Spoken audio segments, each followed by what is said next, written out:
বিএনপির চেয়ারপারসন সাবেক প্রধানমন্ত্রী বেগম খালেদা জিয়া কিন্তু আজ ভোর ৬টায় রাজধানীর এভার কেয়ার যে হাসপাতাল চিকিৎসাধীন ছিলেন সেই হাসপাতালে তিনি ইন্তেকাল করেছেন। ইন্না লিল্লাহি ওয়া ইন্না ইলাইহি রাজিউন। মৃত্যুকালে তার বয়স হয়েছিল ৭৯ বছর।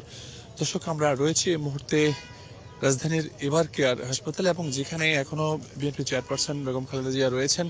তিনি কিন্তু দীর্ঘদিন ধরে এই এভার কেয়ারে চিকিৎসা নিচ্ছিলেন এবং তার ক্রমশই স্বাস্থ্যের যে অবস্থা সেটি কিন্তু অবনতি হচ্ছিল।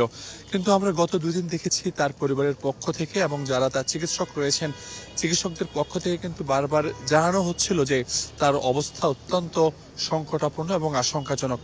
আমরা দেখেছি আজ ভোর ৬টার সময় তার যে চিকিৎসক ছিলেন ডাক্তার এজেডএম জাহিদ হোসেন তিনি কিন্তু জানিয়েছেন যে বিএনপি চেয়ারপারসন সাবেক প্রধানমন্ত্রী বেগম খালেদা জিয়া ইন্তেকাল করেছেন। একই সঙ্গে বিএনপির যে মিডিয়া সেল রয়েছে সেই মিডিয়া সেল থেকেও কিন্তু জানানো হয়েছে যে বাংলাদেশের সাবেক প্রথম নারী প্রধানমন্ত্রী এবং বিএনপি চেয়ারপারসন বেগম খালেদা জিয়া আজ ভোরে রাজধানীর যে এভার কেয়ার হাসপাতাল সেই এভার কেয়ার হাসপাতালে তিনি তার জীবনের শেষ নিঃশ্বাস ত্যাগ করেছেন। দর্শক, আমরা রয়েছি এই মুহূর্তে রাজধানীর এভার কেয়ার হাসপাতালে এবং আমরা দেখতে পাচ্ছি যে এভার কেয়ার হাসপাতালের সামনে এই মুহূর্তে যদি দেখায় আপনাদের আইন শৃঙ্খলা বাহিনীর সদস্যরা কিন্তু রয়েছে, সেই সঙ্গে দলের যারা নেতারা রয়েছেন শীর্ষ নেতারা রয়েছেন তারা কিন্তু ভিতরে প্রবেশ করছেন। তবে চেয়ারপারসন বেগম খালেদা জিয়াকে কখন বের করা হবে সেই বিষয়ে কিন্তু এখনো কোনো আমরা তথ্য পাইনি। যদিও আগামীকাল মানিক মিয়া এভিনিউতে তার জানাজা হতে পারে বলে আমরা বিভিন্ন সূত্রের মাধ্যমে খবর পাচ্ছি,